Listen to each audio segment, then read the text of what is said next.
If the person who knew the most classified information about D-Day operations was not a general, not a politician, not even a military intelligence officer, but a former fashion model from Ireland who happened to drive a car. In the summer of 1942, as Allied forces prepared for what would become the largest military operation in human history, the most sensitive strategic conversations were taking place not in heavily guarded war rooms, but in the back seat of a modest Packard sedan, threading through the bombed streets of wartime London. The headquarters of the Supreme Allied Commander had been established at 20 Grosvenor Square, a Georgian townhouse that had been hastily converted into the nerve center of Operation Overlord planning. The building's elegant facade masked a warren of makeshift offices where American, British, and Canadian officers worked around the clock, coordinating the invasion that would determine the fate of Europe. Security protocols were stringent. Armed guards checked identification at every entrance. Classified documents required multiple signatures and were stored in safes that took two people with separate combinations to open. Yet, the most classified conversations of the entire war were happening in a space that had no security clearance requirements whatsoever. General Dwight David Eisenhower had arrived in London on June 25, 1942, carrying the weight of American expectations and the skepticism of British military leadership, who questioned whether this relatively unknown officer from Kansas could coordinate the complex alliance needed to defeat Nazi Germany. At 52 years old, Eisenhower had never commanded troops in actual combat. His appointment as Supreme Allied Commander had surprised even his closest associates, including General George Marshall, who had recommended him primarily for his diplomatic skills rather than his tactical brilliance. London in 1942 was a city under siege. The Blitz had officially ended the previous year, but German bombers still appeared regularly over the Thames, dropping their loads on whatever targets presented themselves. Blackout curtains covered every window after sunset. Air raid sirens interrupted meetings at all hours. The city's transportation system had been decimated by bombing, with entire underground stations converted into bomb shelters where thousands of civilians slept each night on the platforms. Bus routes changed daily based on which streets remained passable. Government officials moved through the city in armored vehicles with military escorts, their movements coordinated by a complex security apparatus designed to prevent German intelligence from tracking their patterns. The challenge facing Eisenhower was not merely military, but logistical on a scale never before attempted. Operation Overlord required coordinating the movements of over 1 million troops, 60,000 vehicles, and 5,000 ships. The invasion timeline depended on weather patterns, tide tables, and moon phases that could only align properly during specific windows of opportunity. Intelligence reports arrived hourly from resistance networks across occupied France, providing detailed information about German defensive positions that had to be analyzed and incorporated into constantly evolving battle plans. Communication security had become an obsession among Allied planners. The British had developed an elaborate system called the double-cross system, feeding false information to German agents who believed they were successfully spying on Allied preparations. American code breakers were working around the clock to monitor German communications, searching for any indication that Operation Overlord had been compromised. Every document was classified according to a complex hierarchy that determined who could access what information when. Even within the highest levels of command, information was compartmentalized so that no single individual except Eisenhower himself possessed a complete picture of the invasion plans.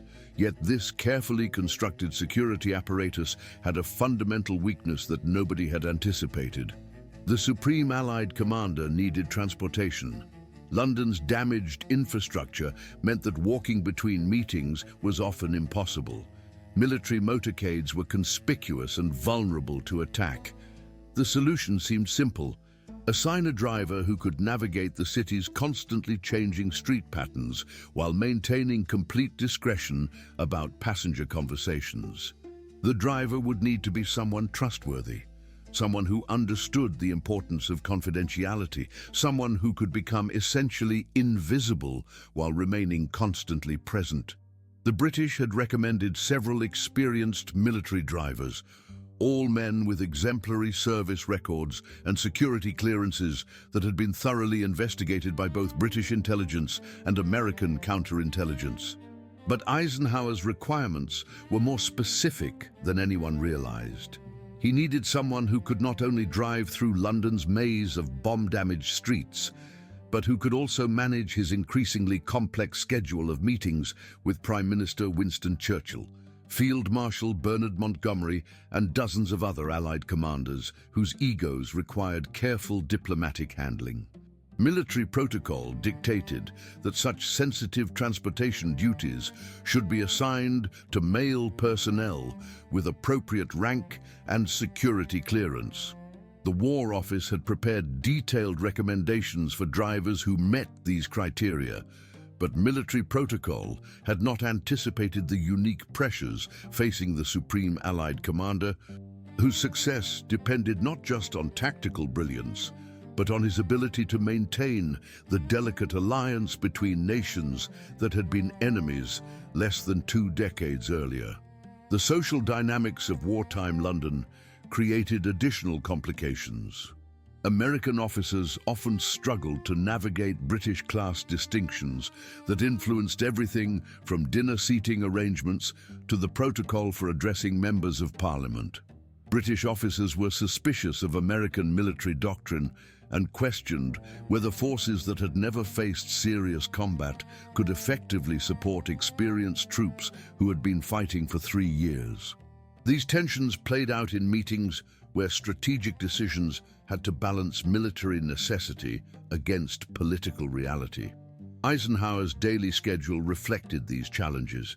Breakfast meetings with British intelligence officers were followed by lunch conferences with American logistics commanders, afternoon briefings with resistance coordinators, and dinner sessions with political representatives from governments in exile.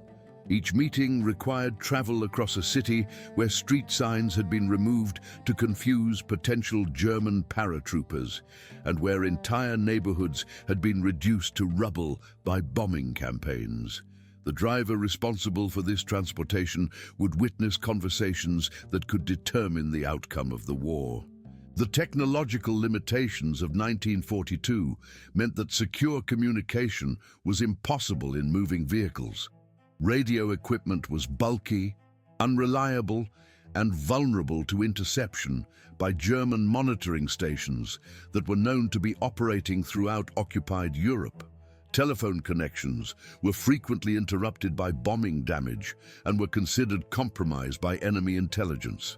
The only way for high-level commanders to conduct sensitive discussions was through face-to-face meetings, and these meetings often continued during transportation between locations. The problem became apparent within days of Eisenhower's arrival in London.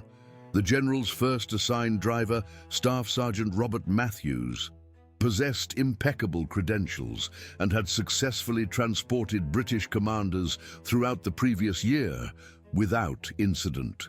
Matthews understood London's geography, maintained his vehicle to military specifications, and had never violated security protocols.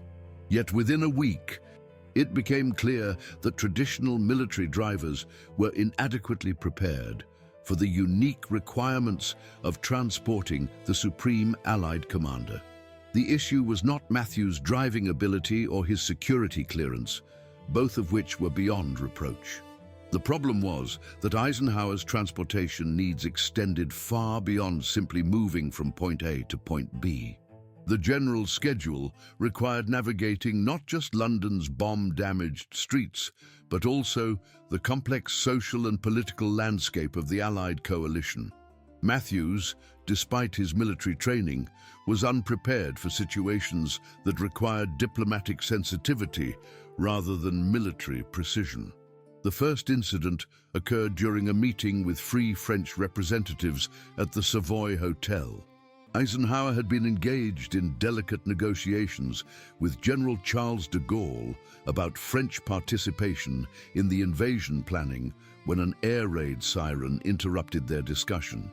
Standard protocol required immediate evacuation to the hotel's reinforced basement, but de Gaulle refused to be seen taking shelter alongside what he considered common refugees. The situation required careful handling to avoid insulting French pride while ensuring everyone's safety. Matthews, following standard military procedure, insisted that all personnel proceed immediately to designated shelter areas. His approach was militarily correct, but diplomatically disastrous. De Gaulle interpreted the sergeant's direct orders as evidence of American disrespect for French authority. The incident escalated into a diplomatic crisis that required 3 days of delicate negotiations to resolve, during which time crucial planning meetings were postponed while political relationships were rebuilt. Similar problems emerged during transportation to meetings with other Allied commanders. British Field Marshal Montgomery expected drivers to observe traditional class distinctions that American military training had not prepared Matthews to understand.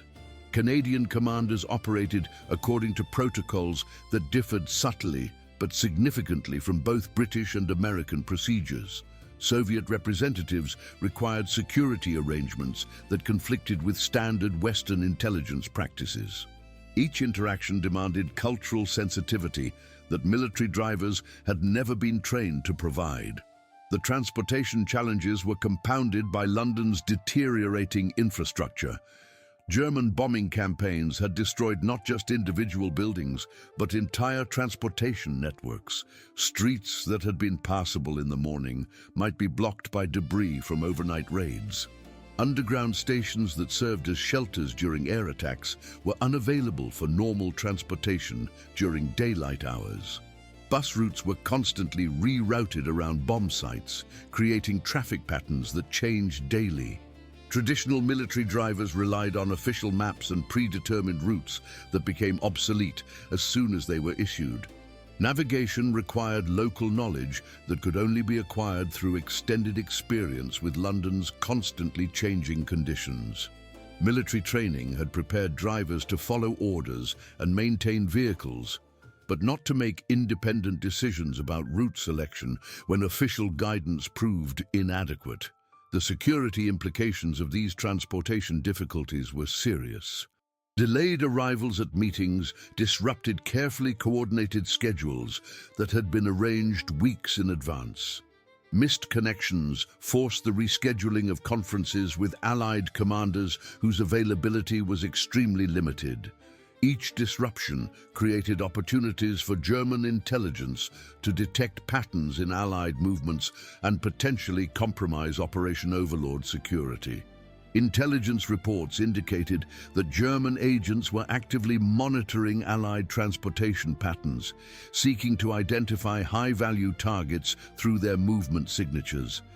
A driver who consistently arrived late or took circuitous routes to avoid obstacles would create recognizable patterns that enemy surveillance could exploit. The challenge was finding transportation solutions that were both reliable and unpredictable, maintaining security while ensuring that crucial meetings took place on schedule. The problem extended beyond simple logistics to encompass the fundamental challenge of coalition warfare. Operation Overlord required unprecedented cooperation between military forces that had different training, different equipment, different tactical doctrines, and different cultural expectations. Success depended on personal relationships between commanders who had to trust each other despite never having worked together before. These relationships were built during informal conversations that often took place during transportation between formal meetings. Eisenhower understood that some of his most important work happened not during official briefings, but during casual discussions in staff cars, traveling between appointments. Allied commanders were more likely to express genuine concerns and share sensitive information in private conversations than in formal meetings where everything was recorded and distributed according to official protocols. The driver responsible for these conversations would necessarily overhear strategic discussions that were never intended to be shared beyond the highest levels of command. The traditional solution would have been to assign drivers with the highest possible security clearances and sworn to absolute confidentiality. But security clearance investigations took months to complete, and the rapidly evolving nature of invasion planning meant that transportation needs could not wait for bureaucratic procedures to run their course. The alternative was to accept that drivers would overhear sensitive information and hope that military discipline would prevent security breaches. But military discipline had its limitations in situations that military training had never anticipated. Staff Sergeant Matthews was an exemplary soldier who would never intentionally compromise classified information. Yet he was unprepared for situations where maintaining security required diplomatic skills rather than military obedience. His rigid adherence to protocol in complex social situations created exactly the kind of attention that effective security was supposed to avoid. The War Office recognized the problem but struggled to develop solutions within existing military frameworks. Traditional security protocols were designed for static installations where access could be controlled and activities could be monitored. Mobile security presented challenges that had never been adequately addressed by military planners, who assumed that transportation would be a minor logistical detail rather than a critical security vulnerability. Kathleen Helen Summersby had never intended to become involved in military intelligence. At 24 years old, she had built a successful career as a fashion model in London's West End, working for prestigious designers and appearing in advertisements for luxury goods that seemed almost absurdly frivolous in a nation preparing for total war. Born in County Cork, Ireland, she had moved to London in 1936 to pursue modelling opportunities that were unavailable in Dublin's more conservative social environment. Her background was thoroughly unremarkable by military standards. She possessed no security clearance, no military training, and no experience with classified information. Her education had ended with finishing school, where she had learned the social graces expected of middle-class Irish women, but nothing that would qualify her for sensitive government work. Her professional experience involved posing for photographs and managing the social requirements of London's fashion industry, skills that seemed entirely irrelevant to military planning. Yet, these apparently irrelevant qualifications would prove unexpectedly valuable in wartime London's unique social environment. Summersby's modelling career had required her to navigate complex social hierarchies where success depended on reading subtle cues and adapting behaviour to meet changing expectations. She had learned to remain professionally invisible while staying constantly alert to the moods and preferences of demanding clients. Fashion work had taught her to be simultaneously present and unobtrusive, available when needed, but never intrusive. Her Irish nationality provided additional advantages that nobody initially recognized. As a citizen of a neutral country, she was technically outside the jurisdiction of British military security protocols, while remaining legally able to work in London. Irish neutrality also meant that she had no predetermined loyalties to any of the Allied nations, making her potentially more trustworthy than someone whose national identity might create conflicts of interest. Her accent was distinctive enough to be memorable, but not so foreign as to attract unwanted attention in cosmopolitan London. The transition from fashion modelling to military service had been entirely accidental. When Britain declared war on Germany in September 1939, Summersby's modelling career had effectively ended as luxury goods disappeared from the marketplace and advertising budgets were redirected toward war production. like thousands of other young women whose peacetime careers had become obsolete. She had volunteered for war work, expecting to be assigned to factory production or clerical duties that required no special qualifications. The Mechanized Transport Corps had been desperate for drivers willing to work in London during the Blitz. Most experienced male drivers had been conscripted for military service, leaving civilian transportation in the hands of women who had learned to drive as a hobby rather than a profession. Summersby had owned a car before the war and possessed a valid driving license, qualifications that were sufficient for volunteer acceptance despite her complete lack of commercial driving experience. Her initial assignments involved transporting British officers between meetings in central London, work that was considered routine despite the constant danger from German bombing. She quickly discovered that successful military driving required skills that were never taught in civilian driving schools. Navigation through blacked-out streets demanded memorization of routes that could not be written down for security reasons. Evasive driving techniques were necessary to avoid areas where unexploded bombs might detonate without warning. Vehicle maintenance became critical when spare parts were unavailable, and professional mechanics were serving overseas. But the most challenging aspect of military transportation was learning to become functionally invisible while remaining completely alert. Officers conducted sensitive conversations in staff cars, assuming that drivers were either too distant to hear or too discreet to listen. The reality was that drivers heard everything and were expected to remember nothing. This required a type of selective attention that was never formally taught, but was essential for maintaining the trust necessary for continued assignment to sensitive duties. Summersby's modeling background had prepared her for exactly this type of professional invisibility. Fashion models were expected to remain perfectly still for extended periods, while photographers and designers discussed creative decisions that might affect their careers. They learned to listen carefully for instructions, while appearing completely detached from conversations that were not intended for their participation. This skill proved directly applicable to military driving, where success depended on hearing everything while appearing to notice nothing. Her social background also provided unexpected advantages in navigating London's complex wartime hierarchy.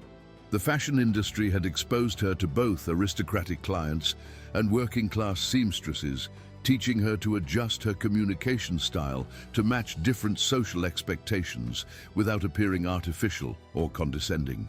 This flexibility proved valuable when transporting officers from different nations and social backgrounds, each of whom expected different types of deference and attention.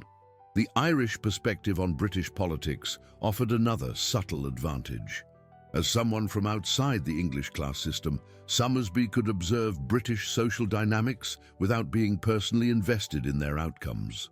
This detachment allowed her to navigate sensitive situations that might have been problematic for British drivers, whose family backgrounds or regional loyalties could create conflicts of interest.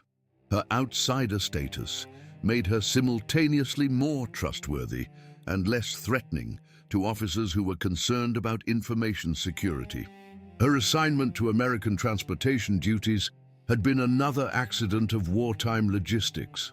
When General Eisenhower arrived in London, the Motor Transport Corps had been asked to provide a driver familiar with American social expectations. Most British drivers had limited experience with American officers, whose informal communication style often conflicted with traditional British military protocol. Summersby's fashion industry experience with international clients had taught her to adapt quickly to different cultural expectations, making her a logical choice for assignment to American commanders. The initial assignment was intended to be temporary, lasting only until permanent American transportation arrangements could be established. Nobody expected that temporary assignment to evolve into a position that would provide access to the most sensitive strategic planning of the entire war. The assumption was that Summersby would drive General Eisenhower to meetings and return to regular duties once appropriate American drivers became available. The possibility that she might become an integral part of the Supreme Allied Commander's daily operations had never been considered by anyone involved in making the assignment. The transformation occurred during a seemingly routine trip to Chequers, the Prime Minister's country residence, on September 15, 1942. Eisenhower had been summoned for urgent consultations with Churchill about proposed changes to Operation Torch, the planned invasion of North Africa that was serving as a preliminary test of Allied coordination before the larger European invasion. The meeting's importance was evident from the participants. Churchill, Field Marshal Alan Brooke, General George Marshall, and Admiral Lord Louis Mountbatten had all cleared their schedules for discussions that were expected to last well into the evening. Summersby had been driving for Eisenhower for exactly 6 weeks, long enough to learn his preferences for route selection and timing, but not long enough to be considered a permanent part of his staff. The assignment to transport him to Chequers was routine, requiring a 90-minute drive through countryside that remained relatively safe from German bombing. Standard protocol called for her to wait in the servants' quarters while the meeting proceeded, then return the general to London when consultations concluded.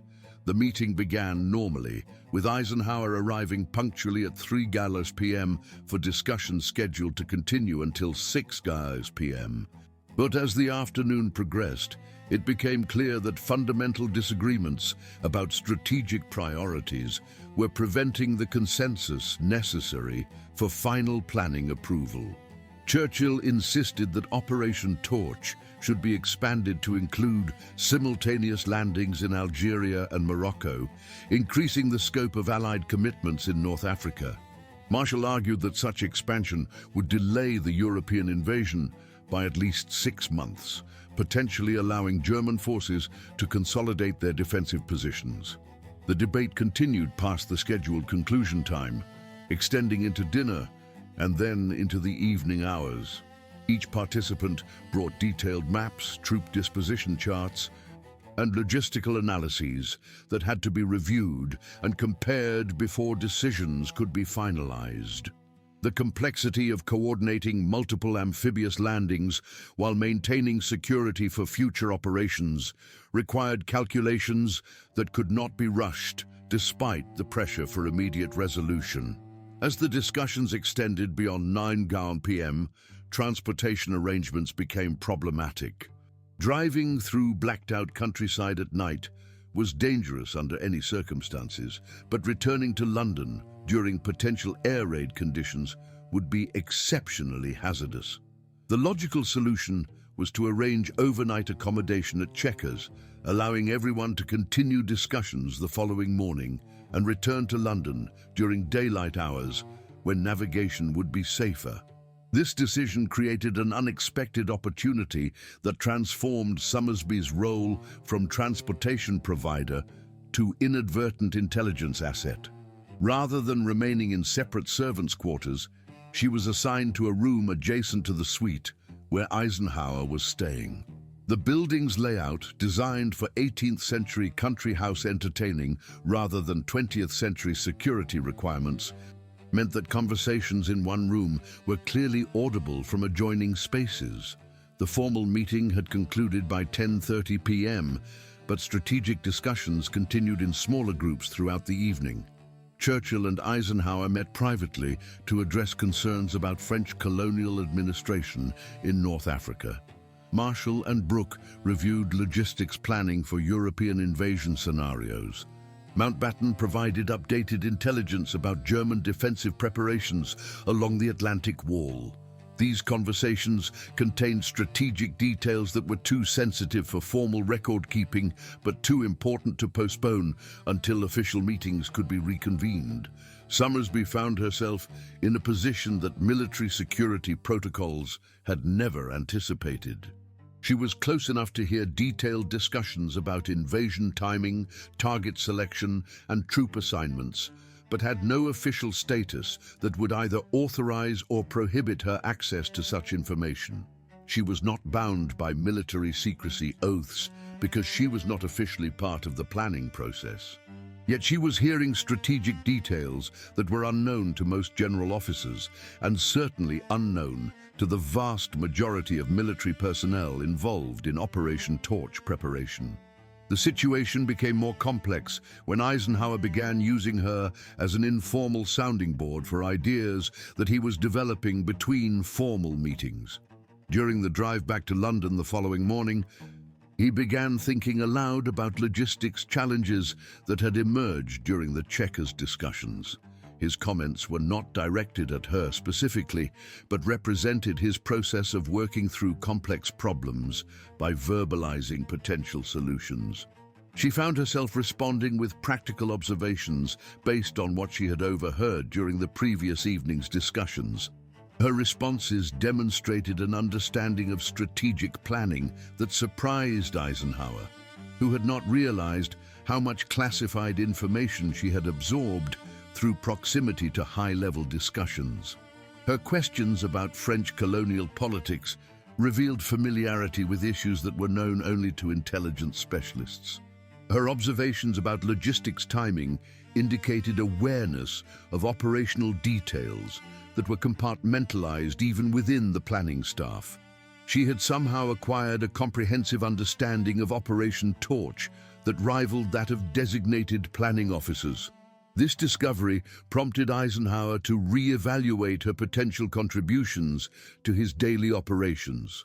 Rather than simply providing transportation, she could serve as an informal intelligence resource who possessed detailed knowledge about ongoing operations without being constrained by formal military hierarchy.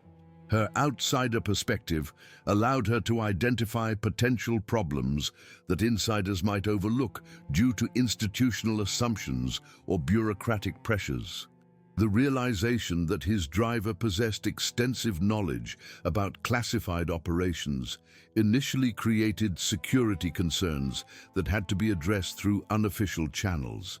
Standard protocol would require immediate investigation by counterintelligence officers to determine whether security had been compromised.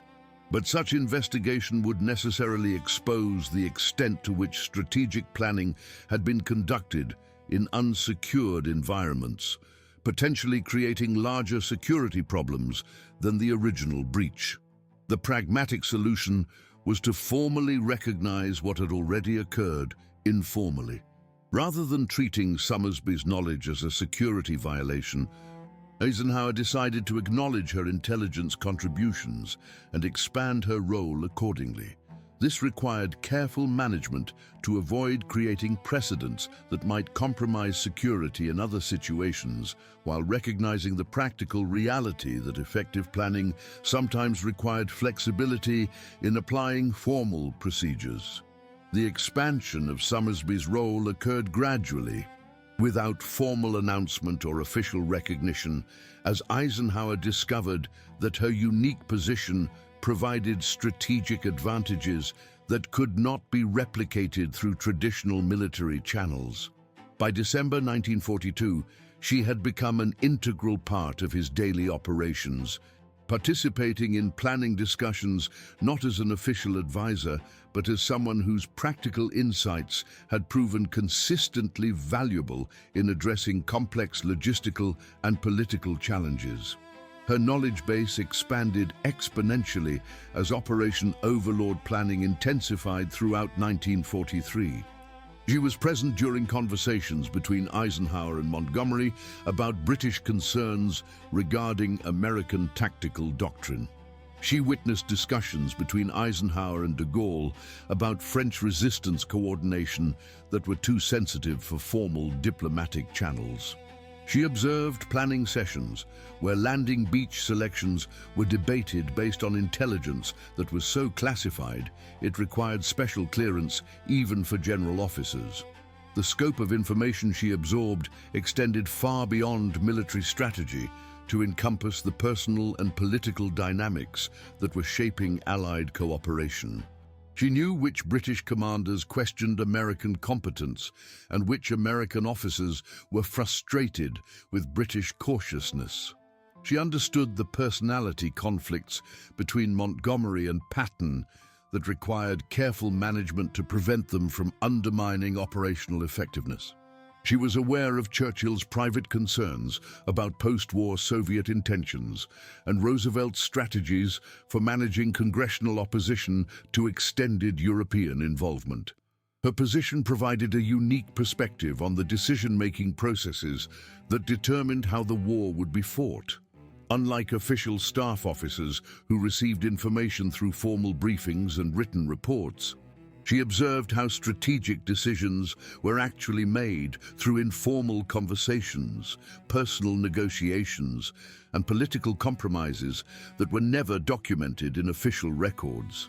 She understood the difference between what commanders said in formal meetings and what they actually believed about operational prospects. This knowledge made her increasingly valuable as a sounding board for ideas that Eisenhower was developing before presenting them to formal planning committees. He began using their daily drives to test arguments, refine presentations, and anticipate objections that might arise during official meetings. Her responses helped him identify potential weaknesses in proposed strategies and develop more effective approaches to building consensus among Allied commanders who often had conflicting priorities and institutional loyalties. Her insights proved particularly valuable in navigating the cultural and political sensitivities that constantly threatened to disrupt Allied cooperation.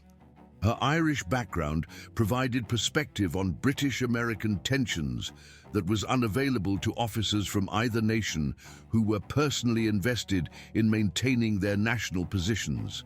Her modeling career had taught her to recognize subtle social cues that indicated when diplomatic approaches were succeeding or failing. Her outsider status allowed her to offer observations that might have been considered inappropriate coming from official staff members. The intelligence she possessed extended to operational details that were compartmentalized even within the highest levels of command. She knew the exact timing of preliminary operations that would precede the main invasion. She understood the deception strategies being used to convince German intelligence that landings would occur at Calais rather than Normandy. She was familiar with resistance network capabilities that were providing real-time intelligence about German defensive preparations. She possessed detailed knowledge about weather forecasting techniques that would determine the optimal invasion window. Her awareness of these operational details created security responsibilities that she managed through careful attention to behavioral patterns that might indicate knowledge of classified information.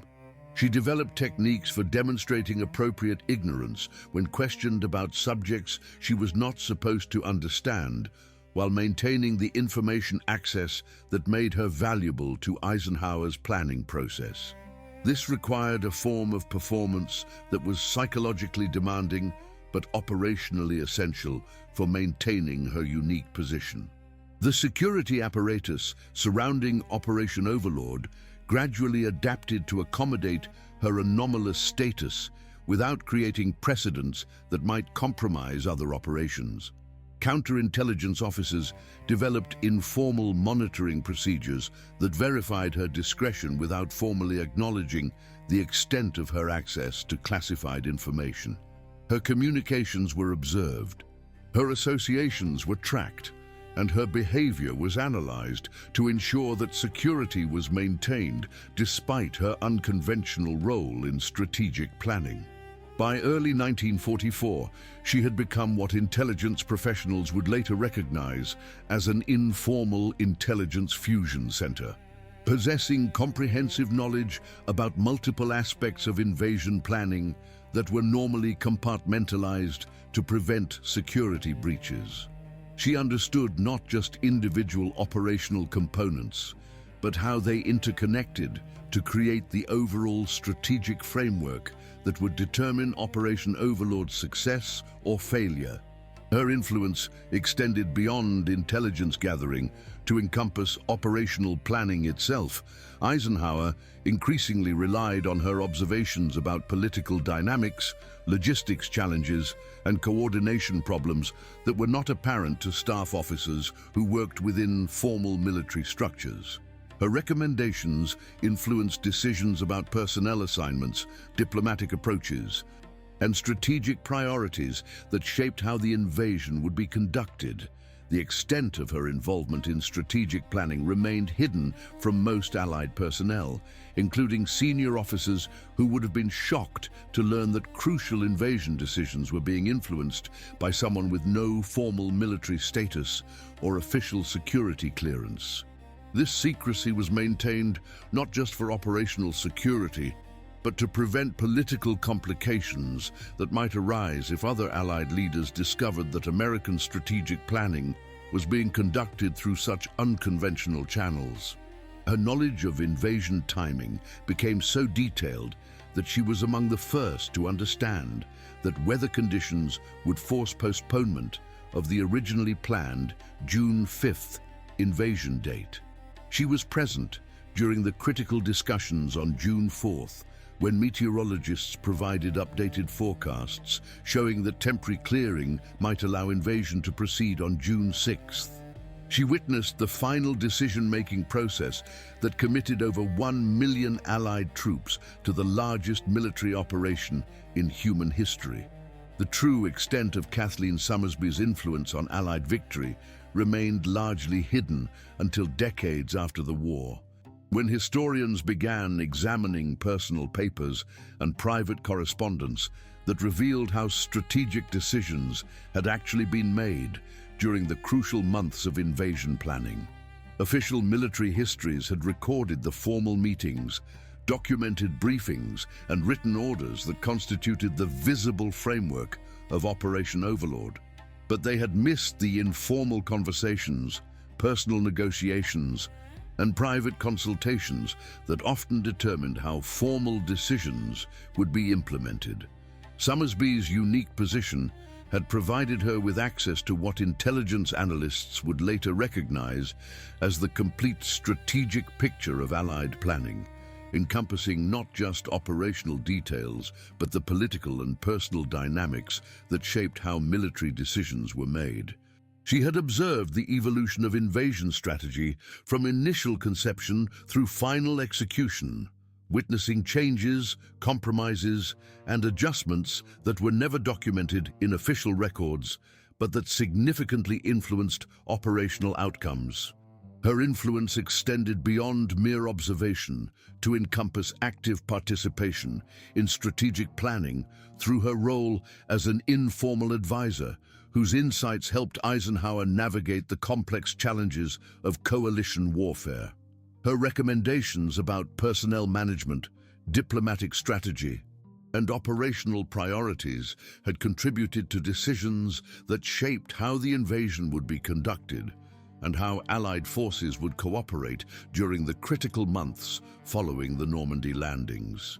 The security implications of her position were never fully understood until post-war intelligence reviews revealed how much classified information had been accessible to someone with no formal clearance or official status. She had possessed detailed knowledge about invasion timing, target selection, deception strategies, and resistance coordination that would have been catastrophic if compromised by German intelligence. Yet her discretion had remained absolute throughout the war, demonstrating a level of operational security discipline that exceeded that of many formally trained intelligence personnel. Her story illustrated broader questions about how military organizations identify and utilize talent that falls outside traditional institutional frameworks. The conventional military personnel system would never have recognized someone with her background as potentially valuable for strategic planning. Yet her unconventional qualifications had proven uniquely suited to the challenges facing Allied leadership during the most critical period of the war. The gender dynamics of her situation reflected the broader transformation of women's roles that occurred during wartime conditions that required utilization of every available resource, regardless of peacetime social conventions. Her success in a position of informal but significant influence demonstrated capabilities that were rarely recognized or documented because they operated outside official organizational structures. Her contributions were acknowledged privately by senior commanders, but remained invisible in public records that focused on formal military hierarchy. Her Irish nationality had provided advantages that were never anticipated by planners who assumed that strategic intelligence work should be restricted to citizens of allied nations with formal security arrangements. Her neutral status had actually enhanced her trustworthiness in situations where national loyalties might have created conflicts of interest. Her outsider perspective had allowed her to identify solutions to problems that insiders might have missed due to institutional assumptions or bureaucratic constraints. The post-war period brought challenges that were never adequately addressed by military organizations that had benefited from her contributions but were unwilling to formally acknowledge them. Her knowledge of classified operations made her a potential security risk, while her lack of official status meant that she had no institutional protection or formal recognition for her service. This created a situation where someone who had made significant contributions to Allied victory was treated as a potential liability rather than a valuable resource. Her subsequent career reflected the broader difficulties faced by women who had assumed non-traditional roles during wartime, but found themselves excluded from peacetime institutions that reverted to conventional practices.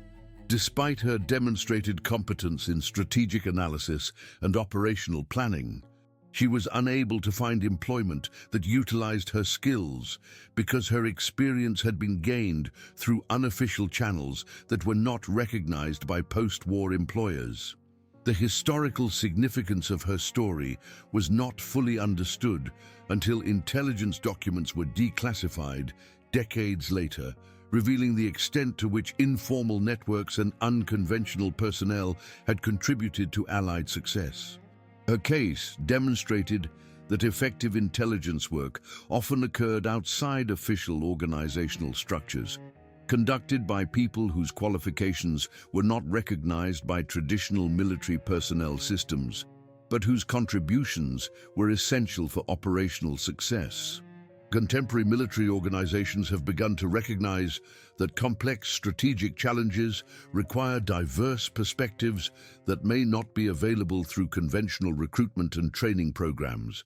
Her story provides a historical example of how innovative personnel practices can identify and utilize capabilities that traditional institutional frameworks might overlook, suggesting approaches that remain relevant for addressing current strategic challenges that require unconventional solutions. The legacy of her wartime service raises questions about how many other individuals made significant contributions to Allied victory through informal channels that were never documented or acknowledged. The focus on official records and formal military hierarchy may have obscured the extent to which strategic success depended on networks of unofficial participants whose contributions were essential but invisible. Her story ultimately demonstrates that the most important strategic intelligence often comes from sources that are closest to decision-makers but furthest from formal intelligence structures, requiring organizations to develop flexible approaches that can recognize and utilize valuable insights regardless of their institutional origins. The woman who knew more secrets than generals had proven that proximity and perspective could be more valuable than rank and clearance. For those who have followed this remarkable journey through one of history's most significant intelligence stories, consider sharing your thoughts about other untold stories from this era in the comments below. Let us know where you're listening from And don't forget to subscribe for more extraordinary tales of the individuals whose contributions shaped our world in ways that often remain hidden from conventional historical accounts.